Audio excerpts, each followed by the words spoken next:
हाँ हाँ, देखिए महाराष्ट्र में बीजेपी को उतना में कोई बहुत लंबा चौड़ा नुकसान तो उनके सामने है नहीं, लेकिन उनके जो अलायंस पार्टनर हैं, अगर हम अलायंस पार्टनर को देखते हैं, अगर हम अजीत पवार को देखें या शिंदे ग्रुप को देखें, तो उनको लगता है कि काफी ज्यादा नुकसान हुआ है। उसका कारण एक ये है कि जिस समय शिवसेना टूटी थी, तो शिवसेना टूटने के बाद वहां जो पब्लिक सिंपैथी थी वो उद्धव ठाकरे के साथ थी।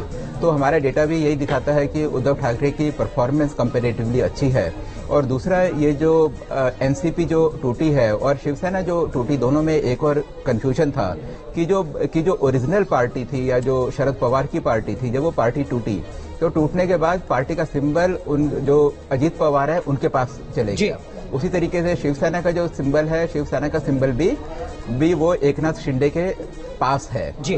तो इसलिए वहाँ काफी ज्यादा कंफ्यूजन था और ये जो स्थिति थी, ये इक्वेशन थी, ये बिल्कुल ही एक नए तरीके की इक्वेशन थी। मतलब यूं कहिए कि एक जनरल परसेप्शन था कि इन्होंने धोखा दिया है, अपने ओरिजिनल पार्टी से हट के ये लोग जो आके सत्ता बनाए तो इन्होंने धोखा दिया है, ये आम मासेज में गया था। और बीजेपी को इसका दोष नहीं दिया गया, इसका दोष था जो पॉलिटिकल फॉर्मेशन जो मेन थे उससे जो अलग हुए थे। सर वोटर कंफ्यूज था यहाँ पर, उनके लिए कंफ्यूजन की स्थिति थी, जो समीकरण बदले और फिर सिंपैथी भी थी कि ओरिजिनल पार्टी कौन सी है, किस व्यक्ति को धोखा दिया गया, ये सेंटीमेंट बिल्कुल नहीं, वो डिटरमाइंड था, वोटर डिटरमाइंड था कि इन्होंने धोखा दिया है अपने ओरिजिनल पार्टी को, लिहाजा इनको मत हम नहीं देंगे।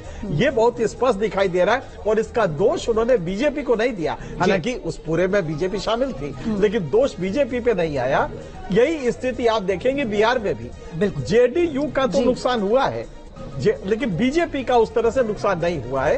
बीजेपी बल्कि ठीक रही है। तो जेडीयू का इसलिए कि जेडीयू ने पाला बदला, इसको लेके वहां पे नाराजगी दिखाई दी। ठीक है, लेकिन महाराष्ट्र में राहुल सर, जैसा हम दिखा रहे हैं, जो बात राहुल सर कह रहे हैं, मनोज सर कह रहे हैं, वो यहाँ पर कंफर्म होती नजर आ रही है। देखिए, इंडिया गठबंधन को 21 सीटें कुल मिल रही हैं, जिसमें से 19 सीटें शिवसेना उद्धव ठाकरे और एनसीपी शरद पवार को हैं। एनसीपी शरद पवार को 4 सीटें मिल रही हैं, दूसरी तरफ एनसीपी अजीत पवार को सिर्फ 1 सीट मिल रही है। शिवसेना एकनाथ शिंदे, जिसका जिक्र अभी मनोज सर कर रहे थे, उनको 6 सीटें मिल रही हैं, लेकिन शिवसेना उद्धव ठाकरे को 15 सीटें मिल रही हैं। तो वो जो विक्टिम कार्ड है वो इनके पक्ष में जाता हुआ नजर आ रहा है। मैं समझता हूं कि इस जनादेश ने कम से कम इन 2 पार्टियों में जो बंटवारा हुआ था उसका भविष्य स्पष्ट कर दिया है और लोगों ने उसको किस तरह से लिया है उसको साफ कर दिया है।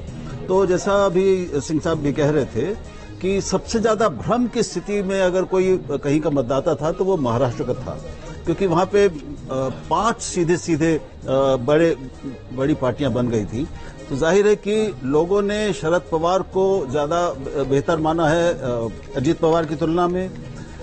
उद्धव ठाकरे की शिवसेना को मूल शिवसेना माना है, उसके साथ उनकी निष्ठा बनी रही है और उन्होंने शिंदे की शिवसेना को भाव नहीं दिया है, उसको वो इज्जत और सीटें नहीं बख्शी है जी। तो ये मैं समझता हूं कि महाराष्ट्र की राजनीति में इससे थोड़ी स्पष्टता अब आएगी और अब इन पार्टियों के सामने, ये जो पार्टियां अजीत पवार और शिंदे और इनके साथ जो लोग हैं, अब उनके लिए अगले विधानसभा चुनावों में असली और कड़ी चुनौती उनके सामने खड़ी होगी। लेकिन मनोज सर, बहुत संक्षेप में, अगर शिवसेना ना टूटी होती, अगर शिवसेना बीजेपी के साथ ही होती, 2019 वाली तस्वीर होती, तब तो बीजेपी के पास 41 सीटें होती सर, जो घटकर अब 27 रह गई। हाँ, तो ये तो नुकसान होगा। हाँ देखिए लगता तो वो है, ऐसे ही है कि जो पहले वाली स्थिति थी कम से कम वो तो होती ही। अच्छा अनुराग, मैं एक और बात आपको उसमें ऐड करना चाहूंगा कि आप ये देखिएगा कि यहाँ 2 पार्टीज जिनकी परफॉर्मेंस बहुत अच्छी है, बीजेपी और